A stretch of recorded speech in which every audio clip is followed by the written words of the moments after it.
안녕하세요. 저는 얼마 전 가슴 아픈 일을 겪고 이제는 훌훌 털고 일어난 60대 여자입니다.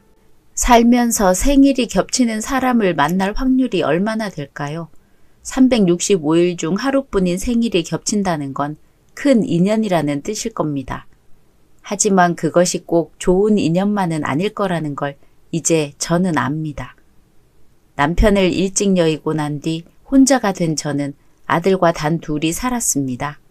대학을 막 졸업하고 사회인이 된 아들은 곧 대학에서 만난 여자친구와 결혼을 하겠다며 집으로 왔습니다. 어머님, 안녕하세요.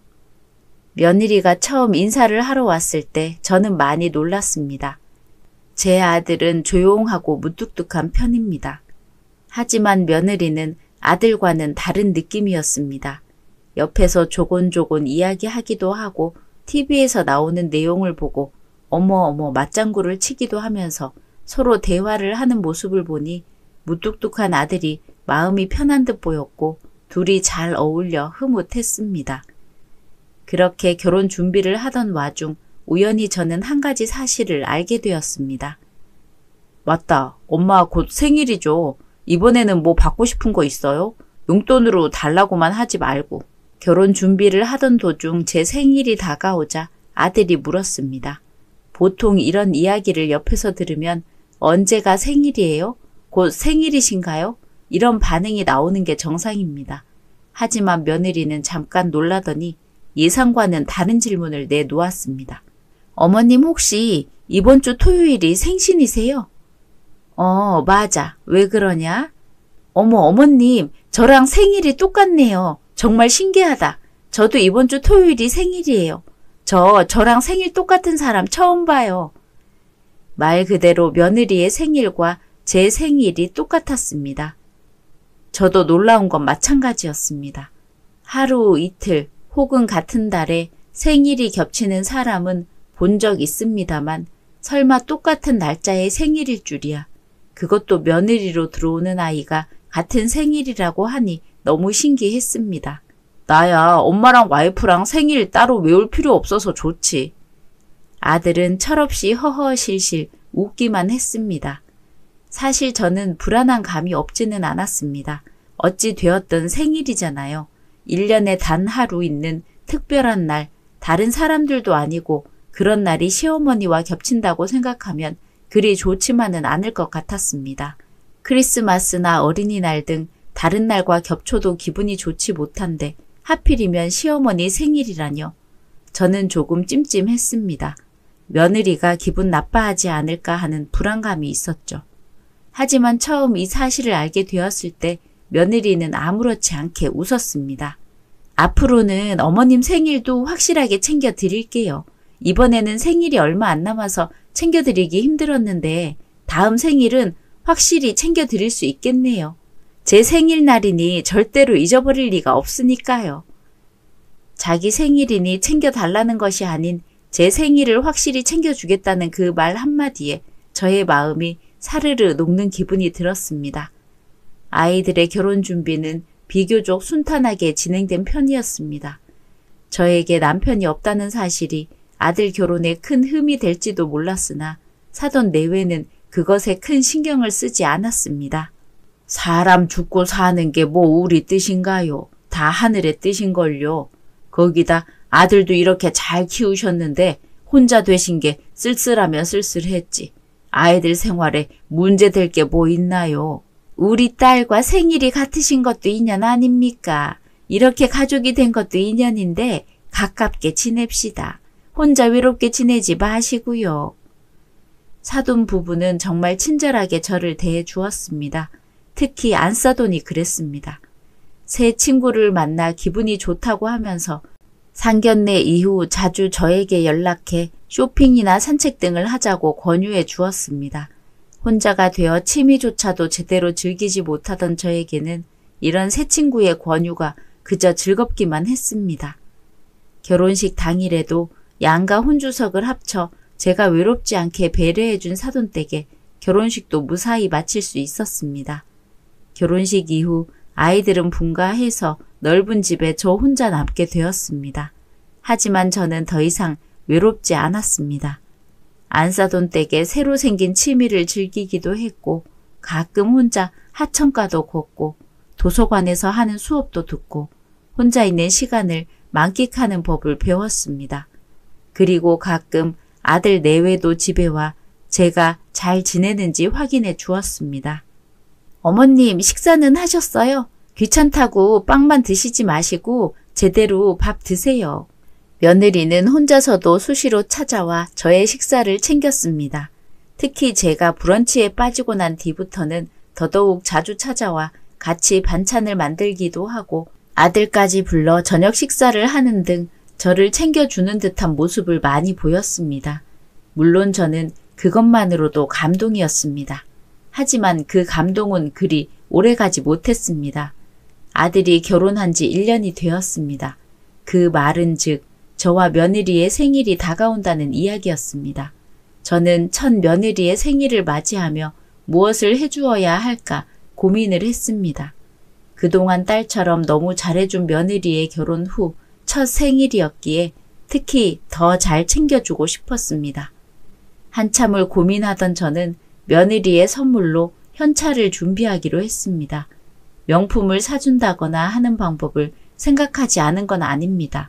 하지만 이제 막 결혼한 지 1년, 저는 며느리에게 무엇이 있는지 무엇을 필요로 하는지 잘 몰랐습니다.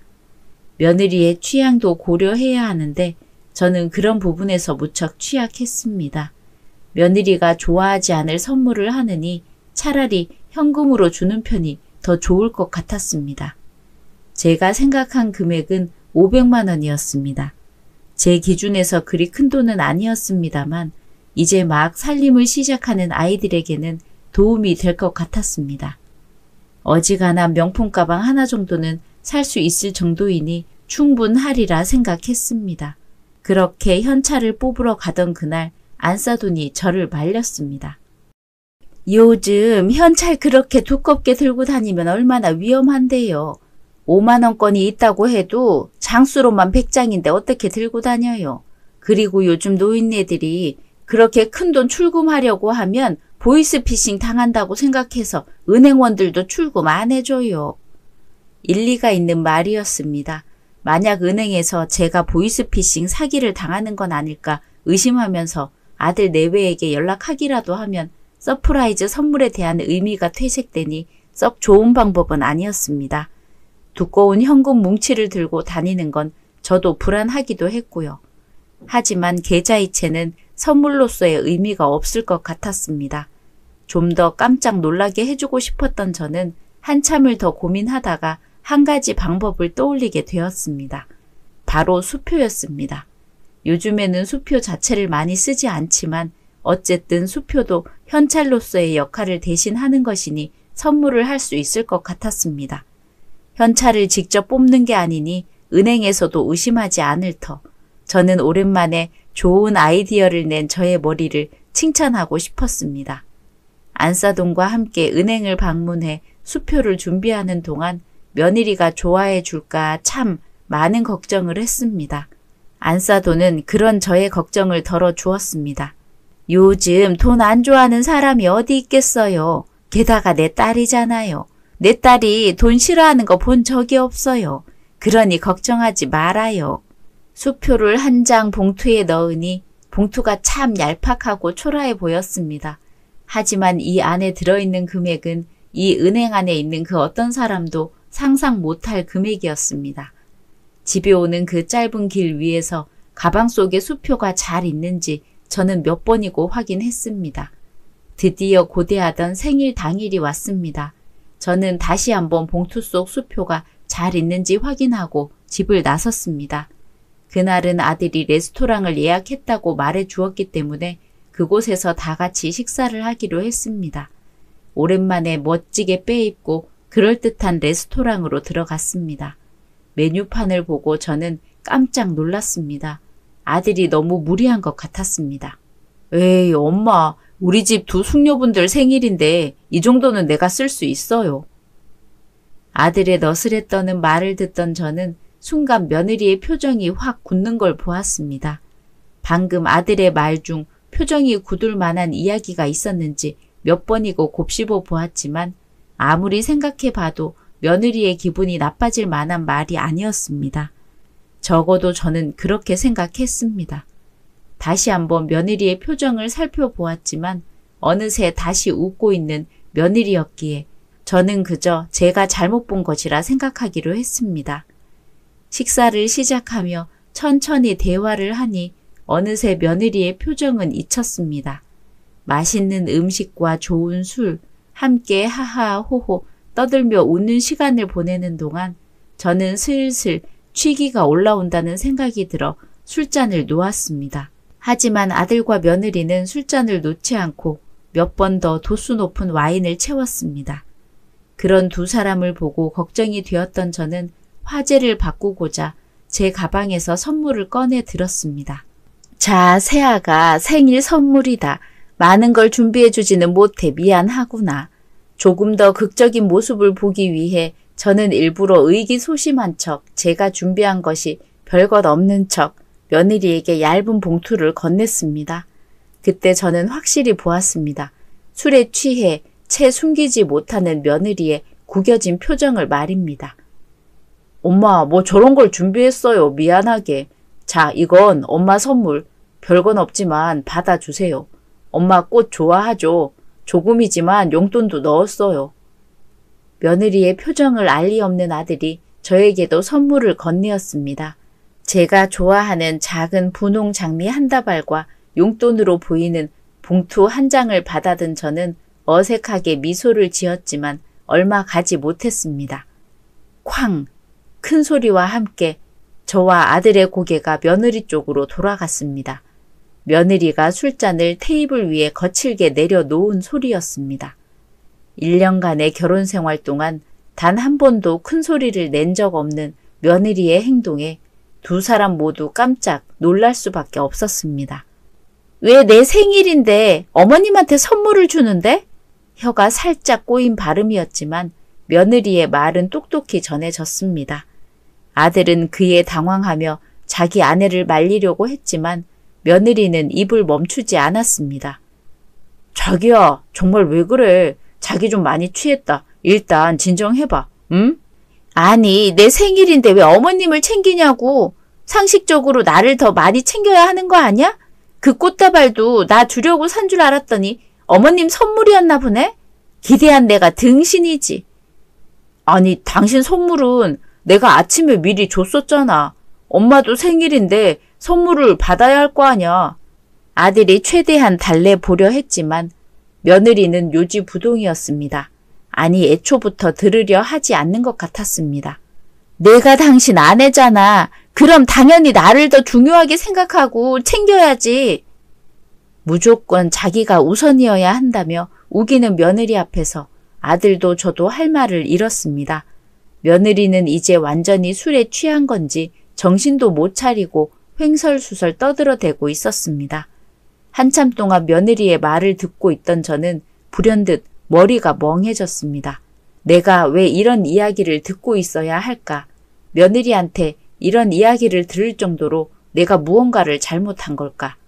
잠시 생각하던 저는 술이 다 깨버린 채로 자리에서 일어났습니다.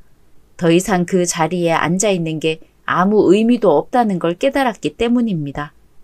엄마, 잠시만 기다려봐요, 엄마. 날 두고 어딜 가는데 당신 나 두고 가면 우리 이혼이야, 이혼? 또각또각 걸어 나가는 저를 아들이 붙잡았습니다. 하지만 그것도 얼마 가지 못했습니다. 뒤에서 며느리가 또다시 와악와악 소리 지르는 소리가 들려오자 아들은 두 여자의 눈치를 보며 슬며시 저의 팔을 놓았습니다. 자식 키워봤자 아무 소용없다는 말을 속으로 곱씹으며 말을 꺼냈습니다. 따라올 필요 없다. 앞으로는 나 챙기지 마라. 저렇게 싫어하는데 그냥 나 모른 척 해라.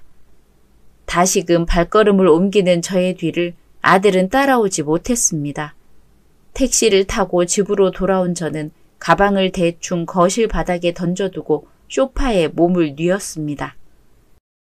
그동안 며느리가 자신을 불편해했던 기색이 있었는지 그걸 자신이 모르고 있었는지 곰곰이 곱씹어 보았습니다.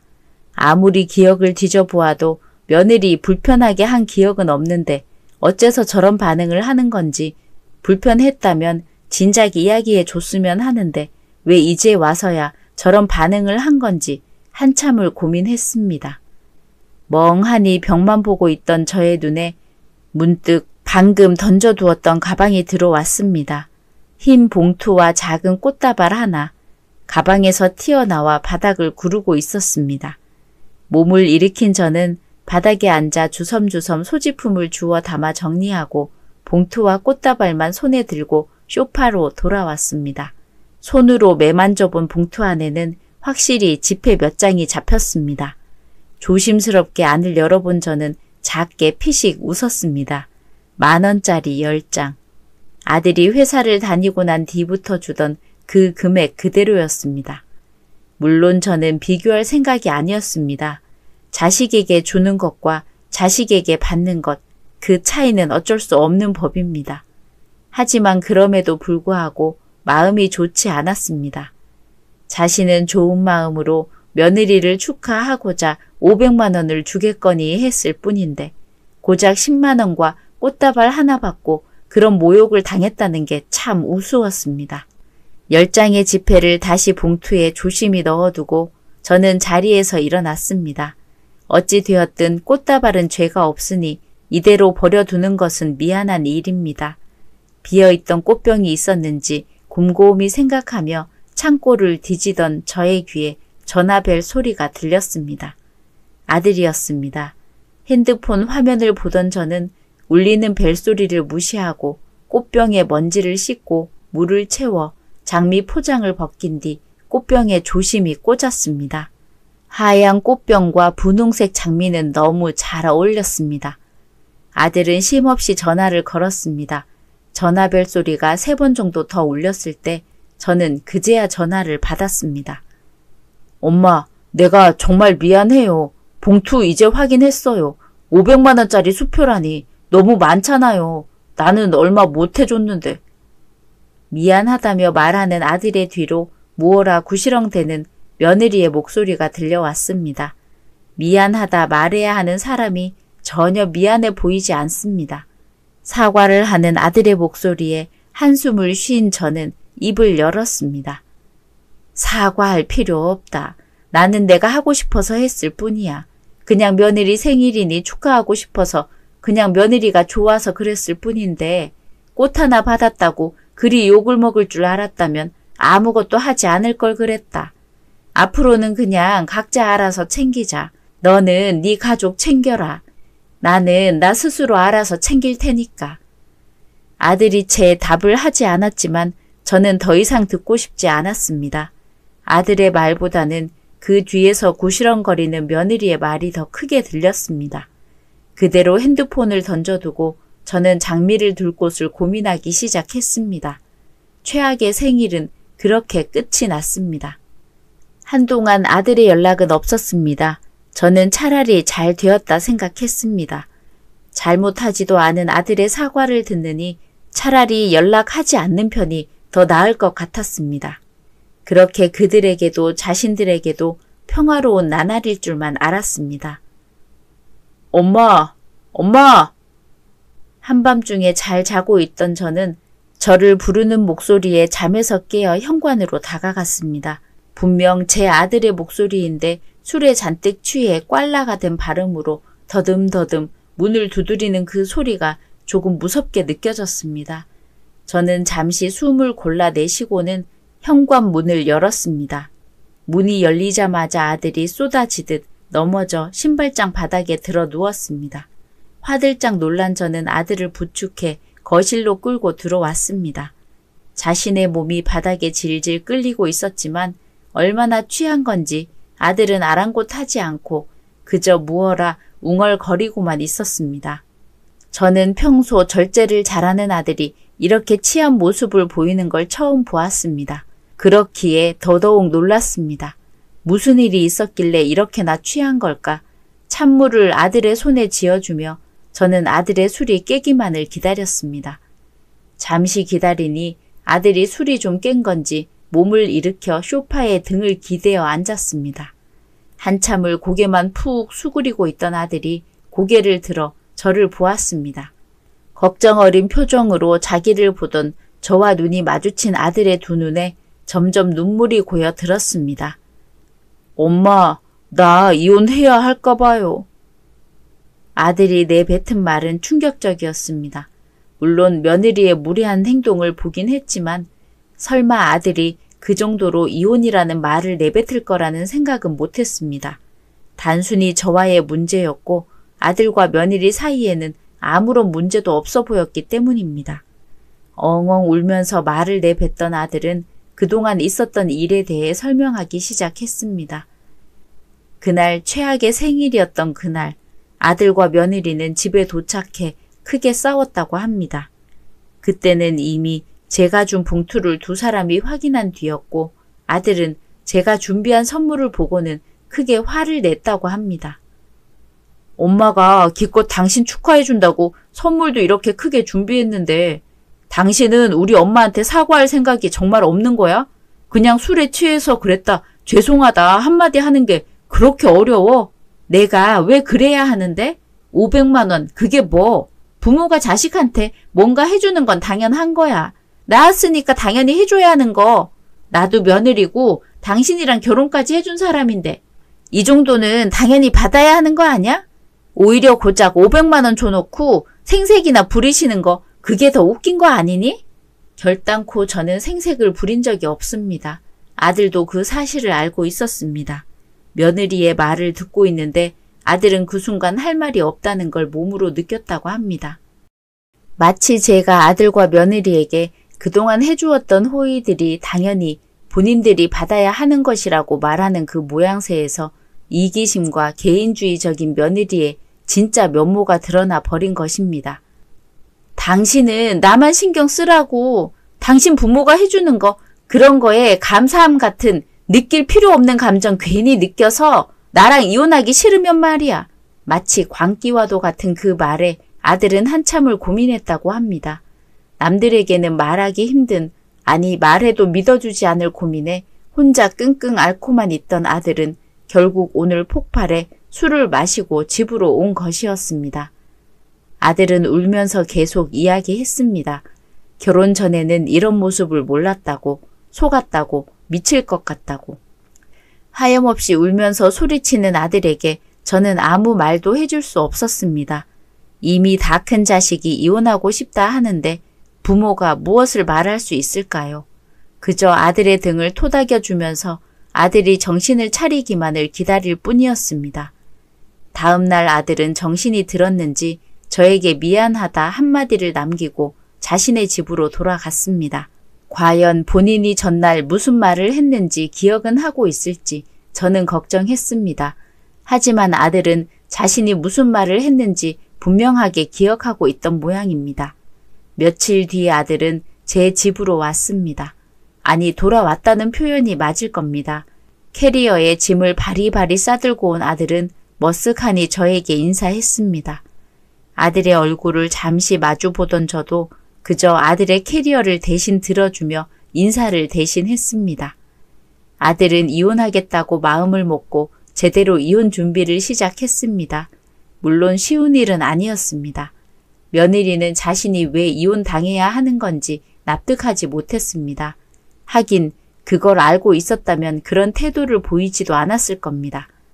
아들은 아랑곳하지 않고 변호사를 선임했습니다. 저는 그런 아들을 보고 걱정이 되더군요. 사실 이혼 소송이라고 하는 게 그렇게 쉬운 일만은 아닙니다. 유책 사유가 없다면 합의 이혼도 힘든 세상이니 며느리가 붙잡고 늘어지면 이혼은 평생 불가능한 일입니다. 시부모에게 소홀했다, 막말을 했다는 이유 하나만으로 이혼하기 어려울 것 같았습니다. 하지만 아들은 단호했습니다.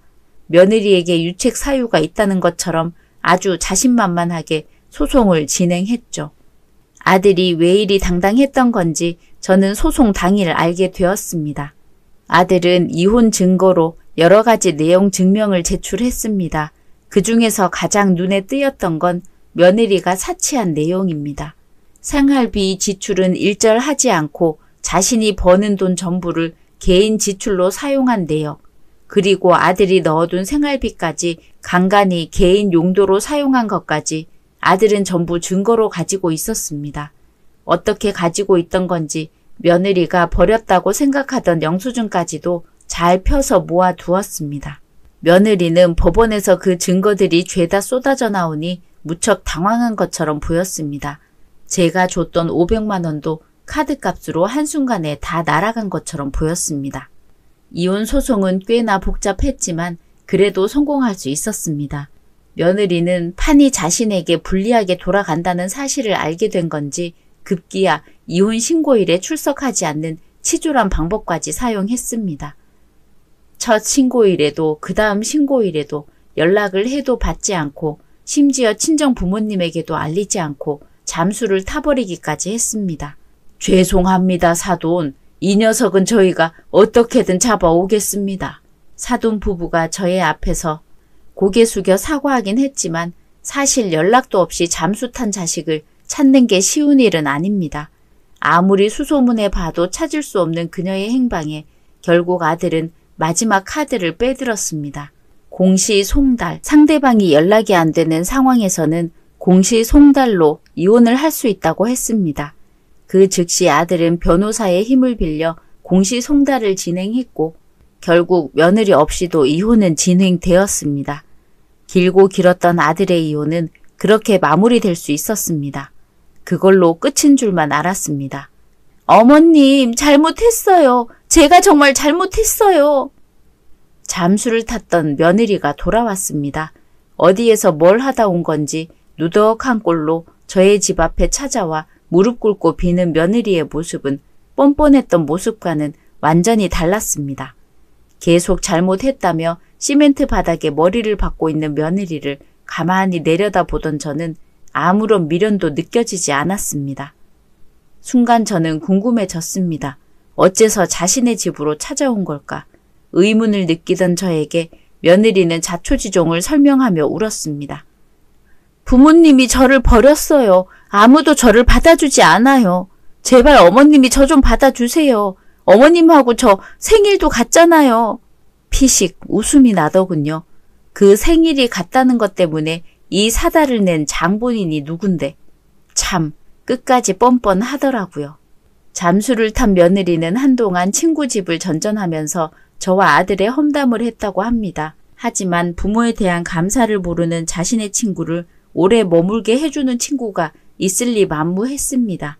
3일도 안 되어 쫓겨나고 다시 다른 친구의 집에 돌아가서 그러기를 반복하며 며느리는 공시송달을 당하고 자신의 호적이 정리된 것을 확인하자 자신의 친정으로 돌아갔다고 합니다. 친정 부모는 당연히 자신을 받아줄 거라고 생각한 모양입니다. 하지만 사돈 내외는 단호했습니다. 우리가 네 교육을 제대로 못 시킨 것 같다. 부족한 자식 재교육을 시켜야 마땅하지만 우리가 거두어 교육하는 것보다 네 스스로 느끼고 배워야 할 것 같다. 다시는 찾아오지 말거라. 자신의 딸을 집 안으로 한 발 들이지도 않고 현관문 한 번 열어주지 않은 채 그대로 쫓아낸 사돈 내외. 며느리는 그 앞에서 한참을 얼빠진 채로 현관문을 두드렸다고 합니다. 시간이 지나 해가 떨어지고 찬바람이 불고 심지어는 비까지 떨어지는데 닫힌 현관문은 굳건했습니다. 그제야 며느리는 자신이 모든 사람에게서 버림받았음을 알게 되었습니다. 앞으로는 감사하게 살겠다고 그러니 제발 자신을 용서해 달라는 며느리를 저 또한 무시했습니다. 아직 거실의 장미가 채 시들기도 전이었습니다. 물론 며느리가 가엾지 않은 것은 사실이었습니다만 단순히 동정심으로 그녀를 받아주는 건 도리가 아니라 여겼습니다. 좌절어린 비명을 지르는 며느리를 뒤로 하고 저도 현관문을 닫았습니다. 한참을 현관 앞에서 울부짖던 며느리는 곧 다시 열리지 않을 문을 뒤로 하고 그대로 사라져 버렸습니다. 며느리가 저를 찾아왔다는 소식을 들은 사돈 내외는 곧 저에게 1,000만 원을 보냈습니다. 위자료와는 별개로 우리 딸이 받아서는 안 되는 돈을 받은 것 같습니다. 되돌려 드리겠습니다. 정말 죄송합니다. 저는 이 돈을 받지 않으려 했습니다. 하지만 사돈 내외는 강경했고 결국 이 돈은 돌려줄 수 없었습니다. 저는 1,000만 원으로 무엇을 할까 고민하다 아들과 여행을 계획하게 되었습니다. 앞으로 새로운 인생을 살게 된 아들과 저를 위해 투자하기로 말입니다. 오늘의 이야기는 여기까지입니다. 재미있으셨다면 구독, 좋아요 부탁드립니다.